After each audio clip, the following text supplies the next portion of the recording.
Hello, everyone. Welcome to Uttar Pradesh Forum. This is Asirwad, your host for the day, and let's welcome our speaker for the session, Vivek Sridhar. So, welcome back, Vivek. He's back with his session on getting started with containers and orchestrator. I hope you people love the first session. That's why you're tuned in to the second one. So, it's all over to you, Vivek. Hey, I'm live, right? Yes, you are. Okay, so you can see my screen. Yes. I'm just checking just before we get started. You can see my screen. I mean, my PPT, which I have open. Yes, Vivek. We all can see it. Perfect. So, um, thanks, Rajwat, for inviting me again today as well to drive the Kubernetes session. And last week we did discuss about um, the containers and how single containers work, and how do we build containers, and how we can execute these containers. And today it's more about how we manage these containers and run these containers. So even before I go deep dive, people who don't know me or joined in today, I just want to introduce myself. I'm Vivek, and I started my career with IBM as a software developer, and then passionate about DevOps. So I moved into enterprise service, and then startup, as DevOps said, and then had my own firm, and then was part of the DigitalOcean as a senior developer advocate. And currently I'm working with Microsoft, helping developers build tools and understand different tools, and so that they can build a scalable products. So given the uh, given the last session, I just want to bring out what is containers as well. So we just had a brief discussion, 1 hour discussion last week on containers, VM versus containers, and how containers packages these dependencies, and necessary dependencies, and libraries and other things which is required, and packages, and host those apps, and how you can run this, push these containers into cloud and run these container in the cloud. So it was about doing with one single container.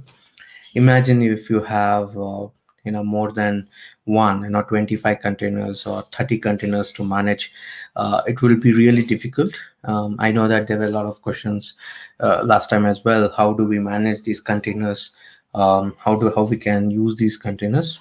So uh, it it's very simple. So you need an orchestrator. So that is the Kubernetes. Kubernetes is nothing but a orchestrator for these containers. So if you have more containers, you need to manage somewhere. So somebody needs to manage it. So Kubernetes does that for you. But Kubernetes job is not only that.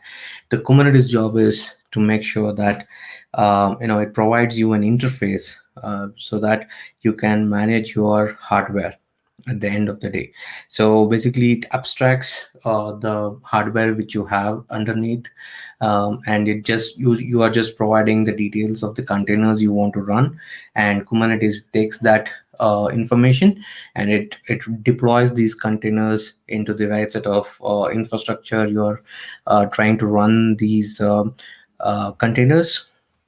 And it is basically an interface. It is giving an interface to manage these containers, and how this is deployed, and where this is deployed, in which node it is deployed, uh, is it's kind of abstracted to you.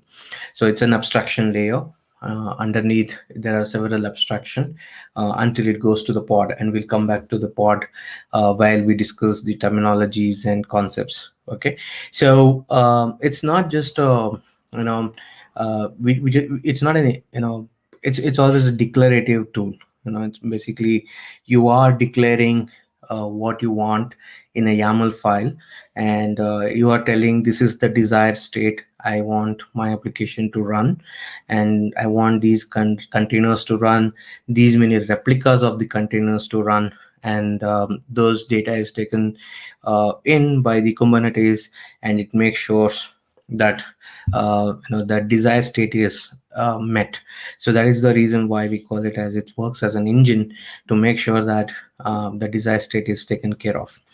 So given that, just forget about containers, forget about the Kubernetes. Let us think about how these orchestration elements are. There are different kinds of elements. These are the some of the features of an orchestrator. One is scheduling, so which containers to schedule, how to schedule, where to schedule.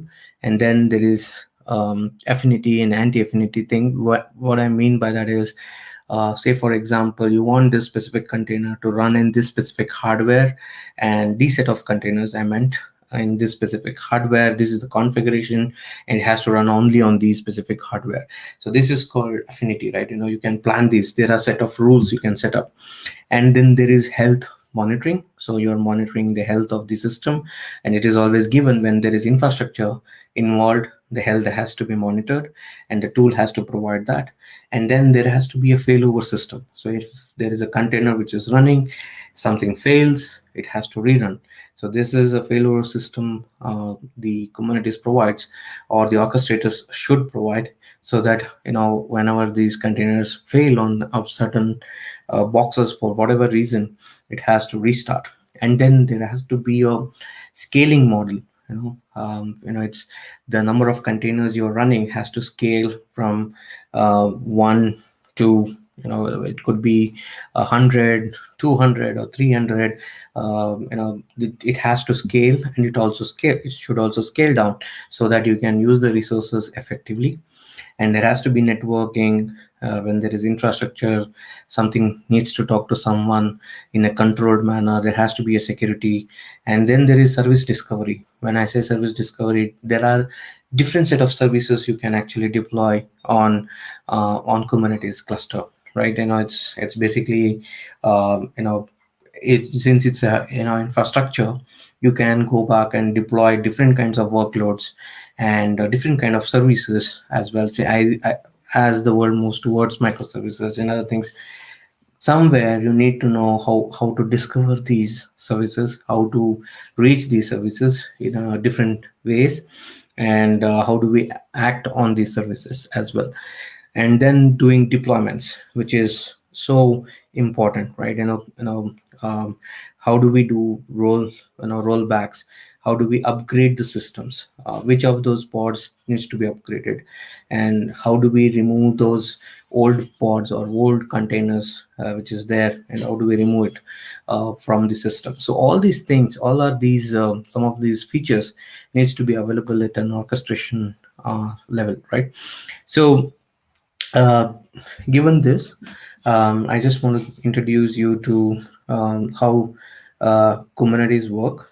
And it's pretty simple. It's like any client master slave, a master slave tool or master slave setup, concept. So basically, you have a control plane, which is a master, and then there is worker nodes, which is also called as agent nodes. Here, you can call it as worker nodes, and which is reporting to the control plane. So as a user, you are actually defining the desired state in a YAML file, and in a YAML file, your key pair values has been designed to maintain the indentation and everything, and you are telling this is how my application has to run, and these are the containers, and this is the port number to run, this is the this is how you can name them, this is the way you can set up the different services and other things. We'll go through that object model, the YAML file object model, while we do the demo. But just remember that you are defining the YAML file from a execution perspective. So you're just designing it, and then what you're telling, you're handing over the plan to an API server. And what does API server do? It takes that plan and goes to the control manager and tells the control manager, and this is the plan which user has given, and how do we execute this. So control manager is a place where it keeps all the information. It's basically a controller in the control plane, and the way you are going to submit this YAML file is through a CLI client or a UI client of Kubernetes. Usually people use CLI client. The CLI client is kubectl command line interface, which you would have heard about people using the kubectl command. And once you submit that to the API server, the API server takes that through an endpoint and then goes to the control manager.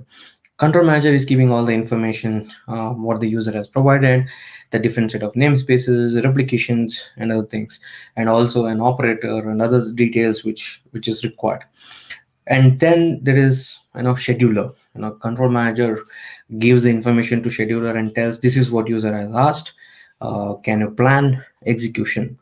So scheduler actually plans the execution using the xset database. So if you see in the if you see in the architecture, there is xset databases which is at the bottom, which is nothing but a distributed key pair value memory database which is holding the information of the cluster. So it has all the information about the cluster, the master information, the slaves information, the how slave is set up, what is the slaves the worker nodes or agent nodes structure, and how many pods are running, or pods or containers are running. I'm not introduced you to the pod, so understand that it is like containers. So how many containers are running in different agent nodes or the worker nodes? All the information is available in the xset. So scheduler just goes to the xset and gets the information, plans how it want to execute. What does the plan look like? The plan will look like in which node, how many containers we need to run, how many in which node we need to run the daemon set. If there is a daemon set, just remember that. If there is another set of services, how does it set up? So everything is available with the scheduler now, and then it takes that information to the control manager, and then control manager hands it over to the worker nodes through a kubelet. So if you see the agent nodes, there is something called as kubelets. Kubelets are the binary in the worker nodes which is talking to the master node, and it is actually building those binaries, and it is taking the information from control manager and starting your containers like the last time we did, right? We just started run the containers. So this is taken care by the kubelet, and it is just going on the worker node.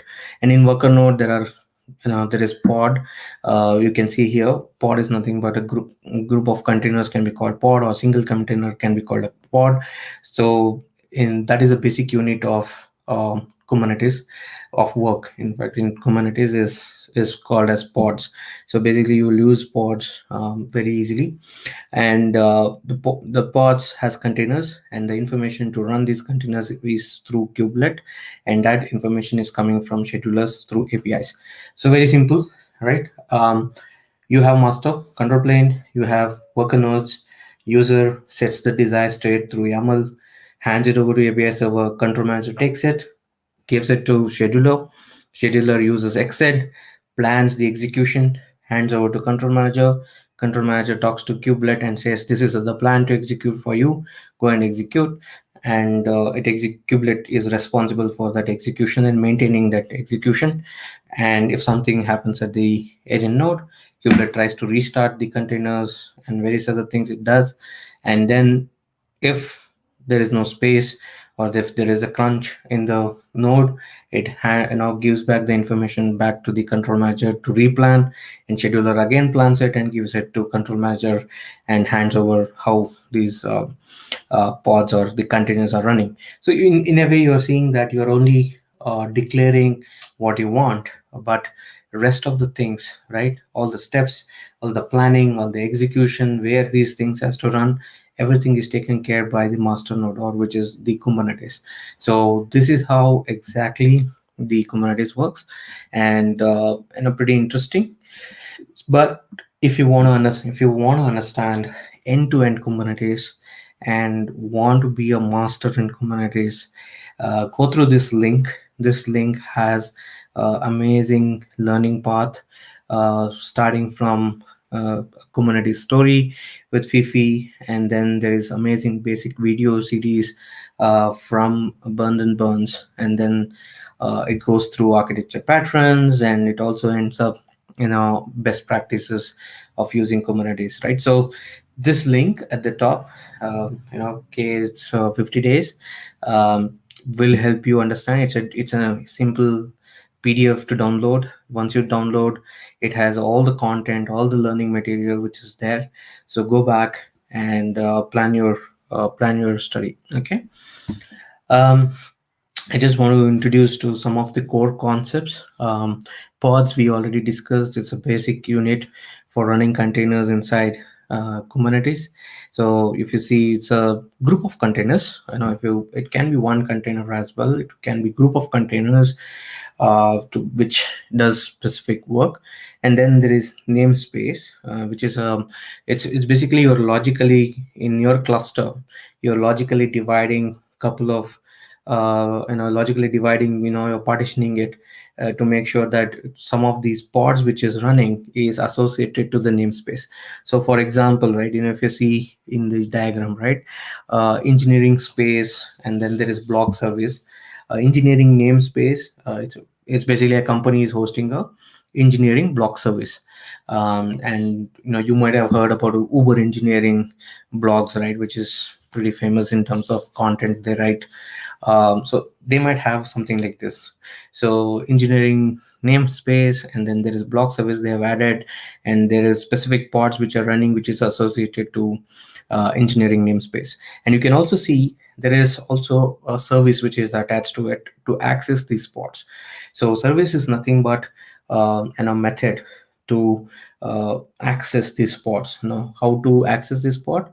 You attach a service to it, and through service, through namespace, through labels, you can go back and connect to the right set of pod. So just understand that there are pods, there are namespaces, there are services. There is also something called as deployment. But before I go into deployment, I just want to talk about replica sets. So what is replica set? So we did talk about pods, which has containers. So I can run multiple copies of these pods, maybe in one node, two node, three node, based on schedulers plan how they want to run it. All I'm going to do is in my YAML file, I'm going to define saying that I want 4 copies or 5 copies or 10 copies of this specific pod to run on any of these worker nodes. So I take these containers, I package these containers, and go back and deploy these containers. And it's a it's kind of random plan. If you have a replica set, if you have defined your pods as a replica set, scheduler will randomly plan how these pods should be scheduled, unless and until you have a rule set from a rule specific. But if there is no rule set, it will just go ahead and can use only one node to run these 4 replicas, or it can use only all the 3 nodes, all the 2 node, or just the 2 nodes. We don't know, right? So that's something which you need to understand. So there is something called as daemon set. So very interesting. A replica set is where you can run, it might be running in 1 node or 2 nodes. But daemon set, when you set a pod as a daemon set, it will make sure that it runs at least 1 copy of this in the all the nodes. So this is the interesting and amazing feature, right? So there are examples of where you want to use daemon set. That is, you want at least one pod should run on all the nodes. Just to give you an example, if you are working with elastic metrics beat, which is where you are collecting the metrics of the node and sending it to elastic server, and through Kibana you're actually looking at your node metrics. um, you want this metric to run on all the nodes, right? I mean, you want to monitor all the nodes. So you set this specific pod or specific container as metrics beat, sorry, as daemon set, and then you host it on all the nodes. So how do you do that? By just uh, telling him, by designing in the YAML file that you want to run daemon set of metrics beat container, and then just going and handing over that information to the API server, and then control manager and scheduler plans it in such a way that at least one, I mean, that one copy of this container is running on each of these nodes, which is there.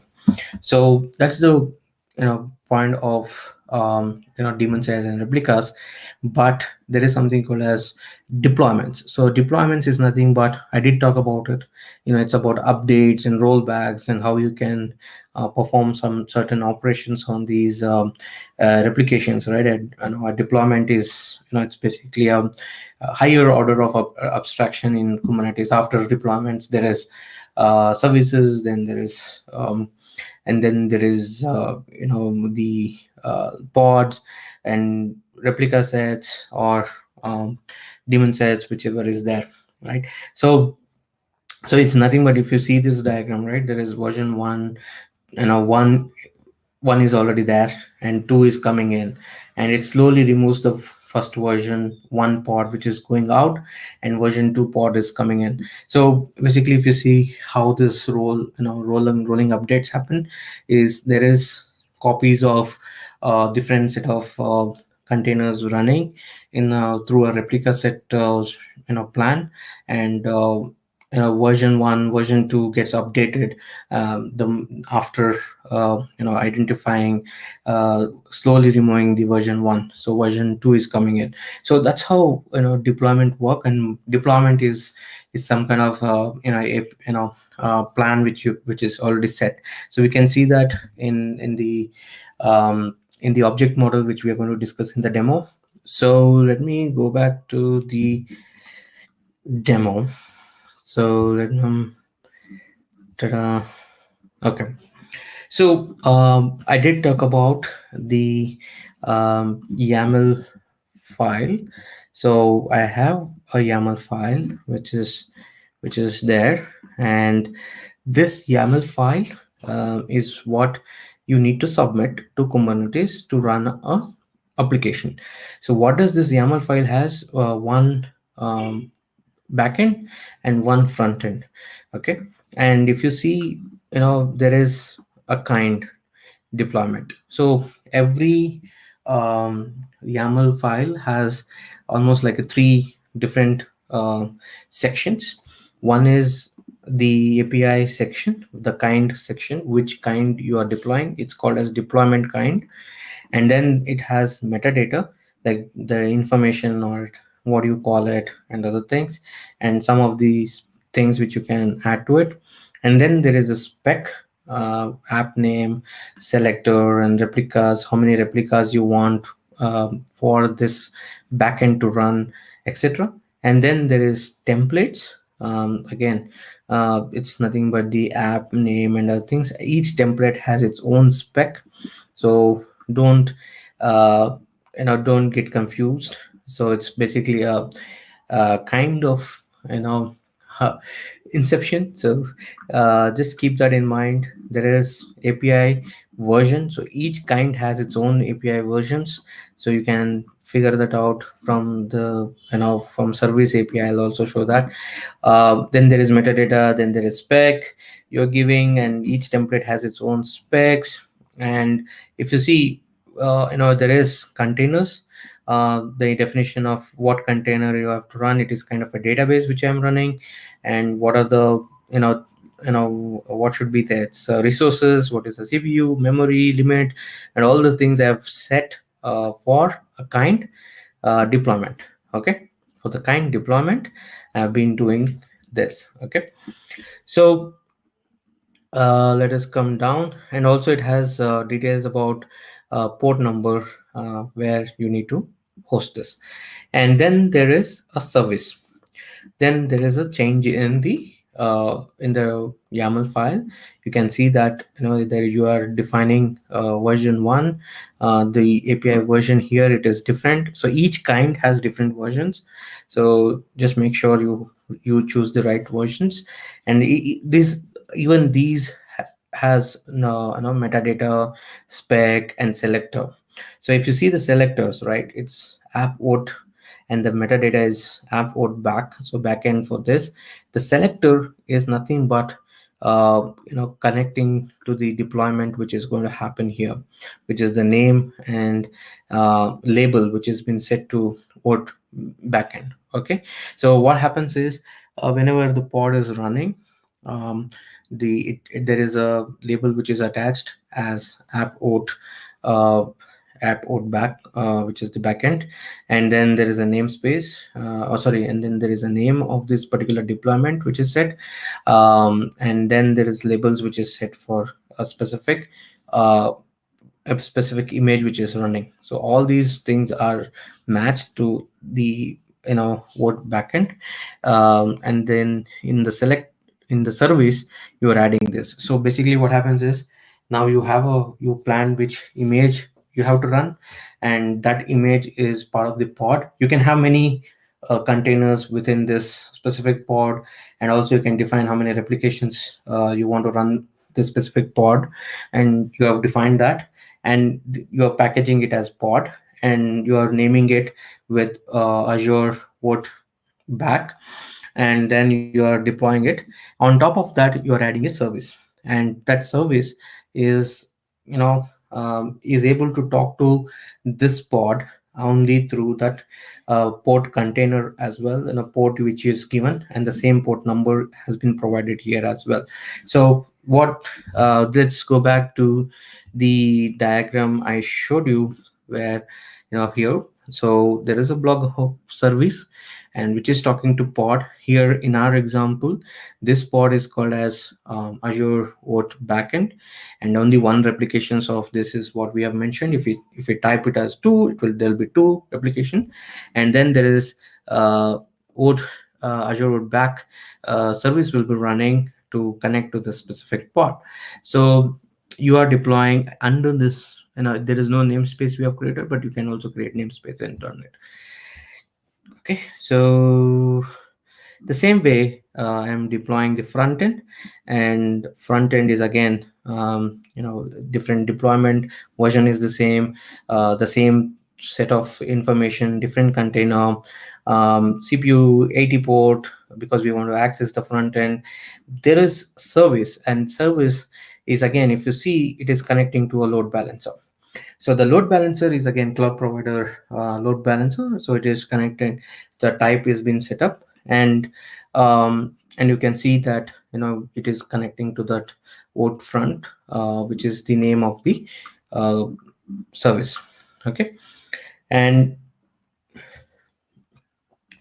so it's all the same. So the structure will look same. API version, metadata, spec, templates, spec, containers. So template has its own metadata, spec, and other things. So it will remain same, but the only structure different. So why they choose YAML? YAML is obviously is a human readable. It's a structured oriented, and it is an indented orientation, and highly it makes sure it's like a Python.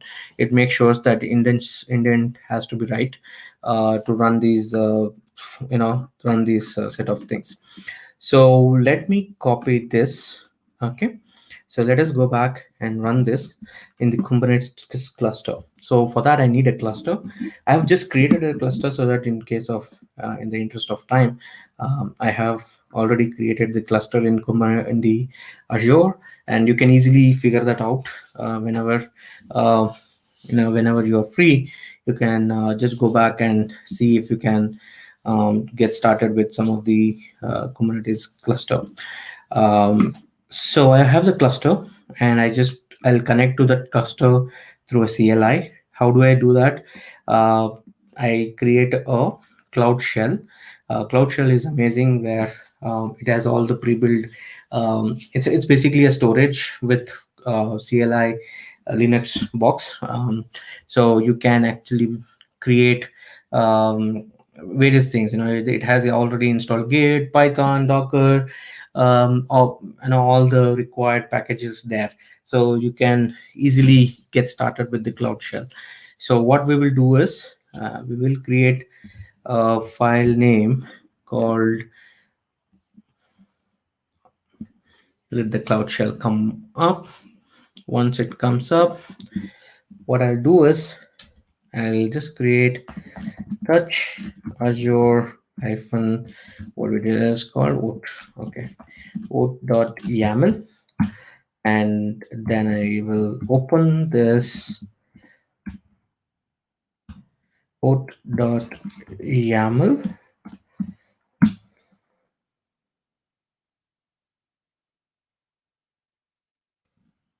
I'm just trying to set this. Okay. So I've just copied the code under the o.yaml, Azure o.yaml. Okay.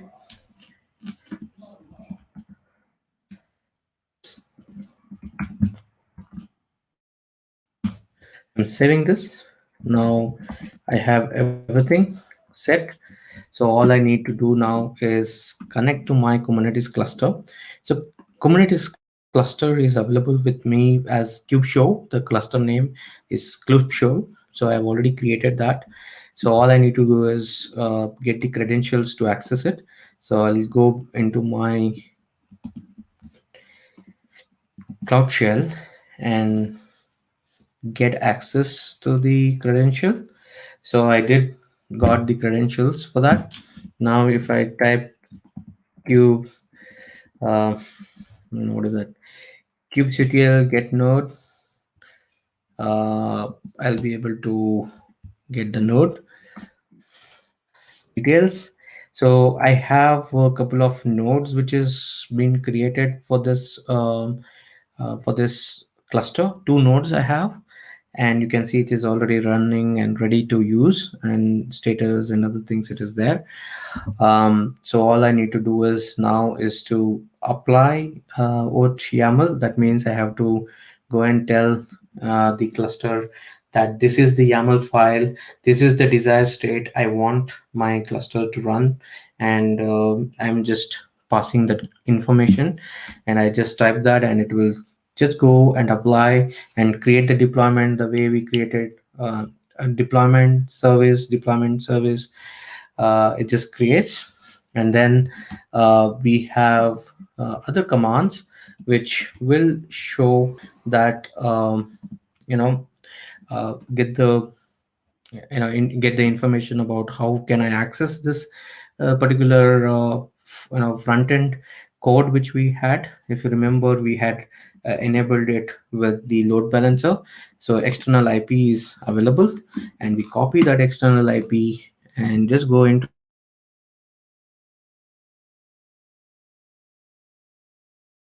my browser, you will see that my product coming up. um, just give it a minute because the containers will be getting started. So unless it comes,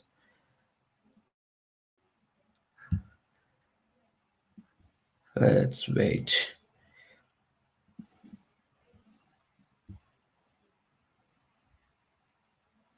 So give it a minute.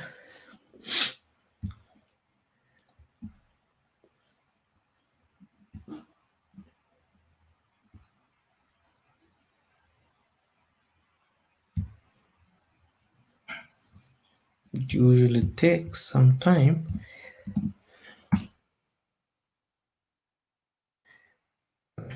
So this is the application I deployed. Now it is kind of trying to understand you're a cat person or a dog person. So this is the code which we deployed, and and you can actually see I can run this application is currently now running in Kubernetes, and you can see almost everything. And let's go back to my cluster and see if we have any namespace.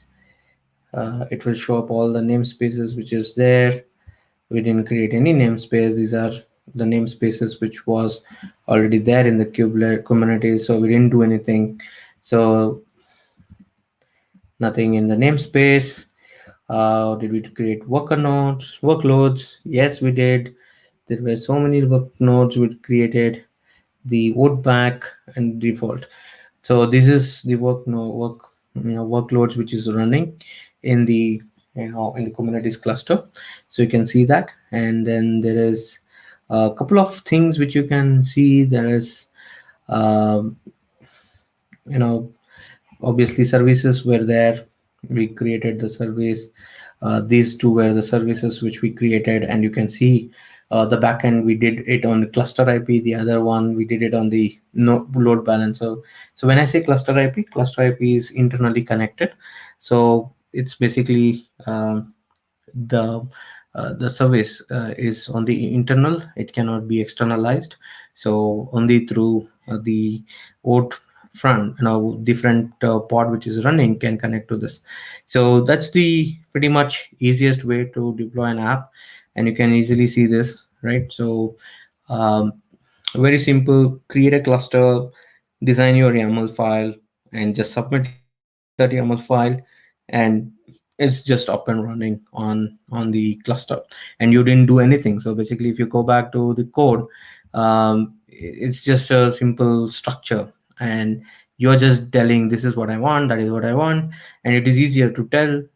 Once you have mastered this, it's easier to tell, and the moment you are telling this to the Kubernetes, it is already running your structure. So let me go back to my slide, and this is what I said. This is very important. You could just go back, download this, and run. Start with 0 to 50 days. You should be able to understand everything about Kubernetes and patterns. Even some of these things are really nice in terms of AI apps as well, and how to do a distributed system as well using these Kubernetes. And it's very interesting topics which is out there. Just go and take a look at it. And that's it from my end. If you have any questions, I'm happy to answer. uh,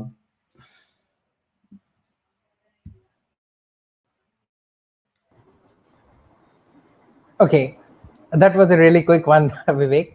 So it's time for the Q&A. Let's wait for people to ask their questions.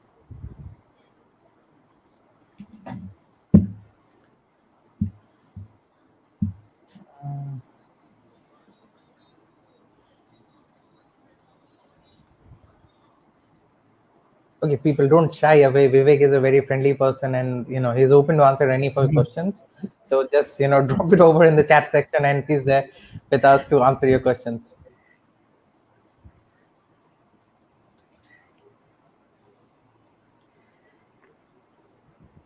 if there are no questions, it's okay. I'm available on LinkedIn and Twitter. Just reach out to me if you have any questions. But if you are a beginner, if you want to get started, that link I gave you, just take a look at that link and download the path and just play around with it, so that you'll be able to I understand the structure amazingly. Okay. It seems to be down, or Okay, it's not working, Vivek. no, it is. I did it. I did download today. Um, it is working. Okay, Vivek. One thing we can do is that you can share the link over here, and I'll pass it down Yes, in the chat section. yes, I'll do that, because I think probably you would have typed the wrong uh, link. So let me give that link here. Sure.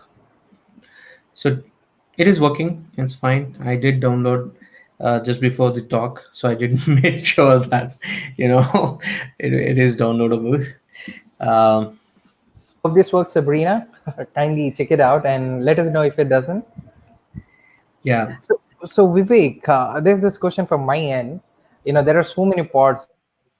When we deploy and containerize application, there will be so many containers which will be deploying in the pods. How does this interaction happens? All these pods. How do they interact? You mean to say the pods interacting with each other? Right.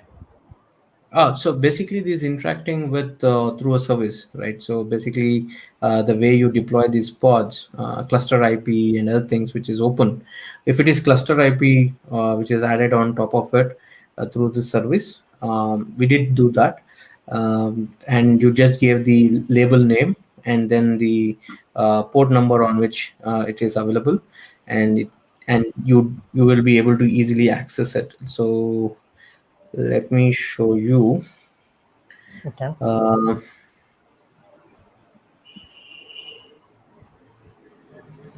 so in the front end, so that am I sharing the screen? No, No, not yet. just a minute. Just a minute. Sure.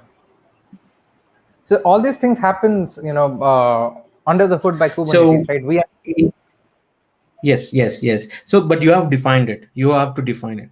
So basically, in the front, Azure Vote front end, right? In that code, in that YAML, you have actually providing the value called as Azure Vote back, and named it as Redis.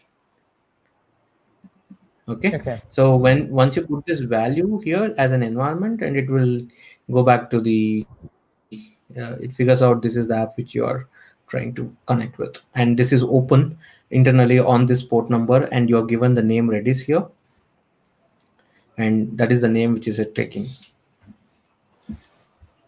So you need to define that Okay. backend is available for each other, whichever is available to each other, and Okay. obviously it has to be uh, managed in the same way. Okay, Vivek, that sounds well. But I just read it somewhere that Kubernetes handles one of your deployments for a pod.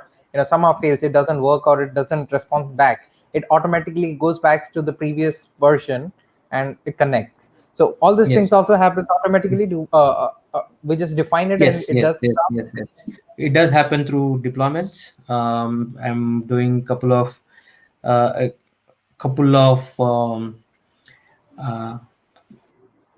I'm going to talk about these deployments in my next talk in the Java user group, which is happening next week.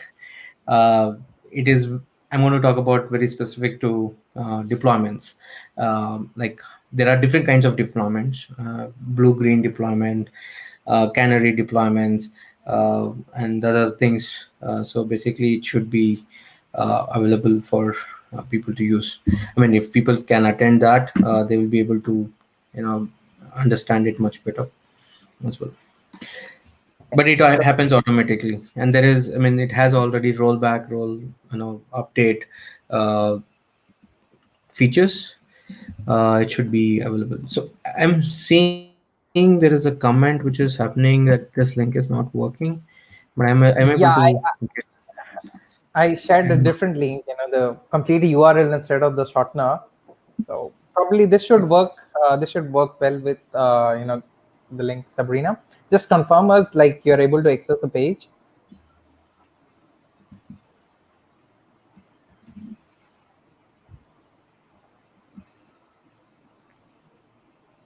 I think it's available. So okay, cool. Yeah.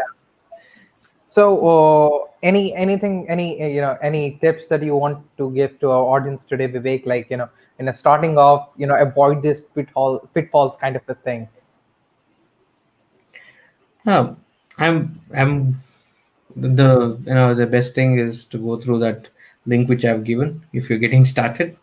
Amazing video from Bundon Burns in explaining.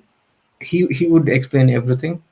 So I mean, it has detailed discussion on deployments, schedulers working, how it works, and also service discovery, everything. So it's an amazing series from Burn and Burns. If people who don't know him, he is the first committer of Kubernetes, so open source project. So he's an amazing guy. So you should definitely go back and listen to the person who created it.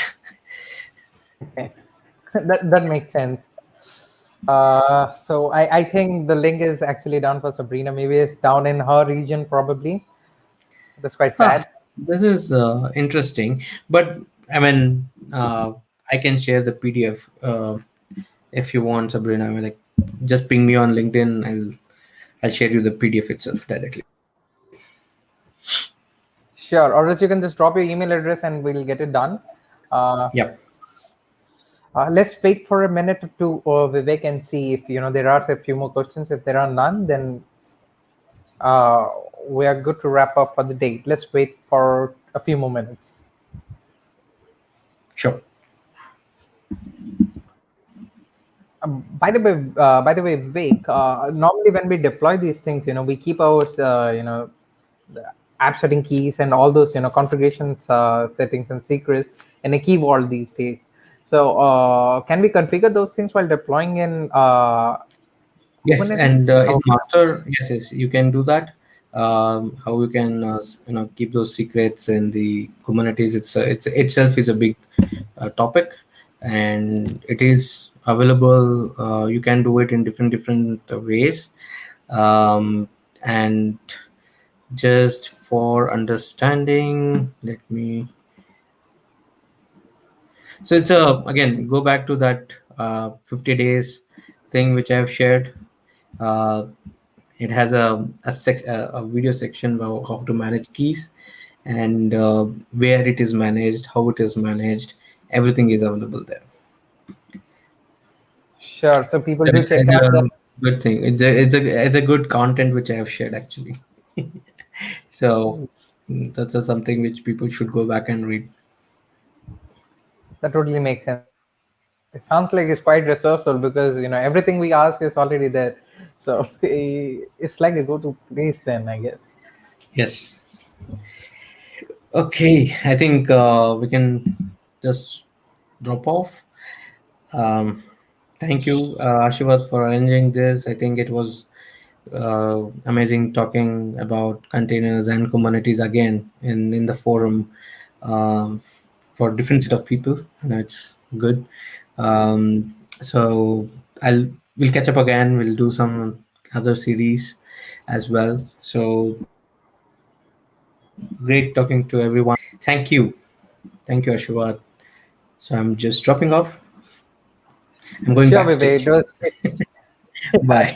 was a pleasure. It was a pleasure to have you here, and Yeah. thank you all the people for joining in on a weekend. Again, it's a Sunday and it's 6:30 p.m. evening here in India. If you're from outside somewhere else, I think Sabrina is from a different country. So thank you for tuning in. So Sabrina, I'll definitely get back to you in the mail. I'll drop you the PDF in the mail. I hope you have registered for this event so that I'll get your mail address, or just kindly drop it in the comment section, in the chat section. I'll get it from there. I'll drop you the mail, or else you can reach out to Vivek. His Twitter handle is mentioned over his name, at the rate Vivek.Sridhar. You can also reach him out. That's all from my end. Thank you, people, for tuning in. Hopefully, we'll meet soon again with a new event, with a new speaker on a new day. Thank you. Have a great weekend. Bye bye. Have Bye. a nice Stay week, safe. guys. Bye bye.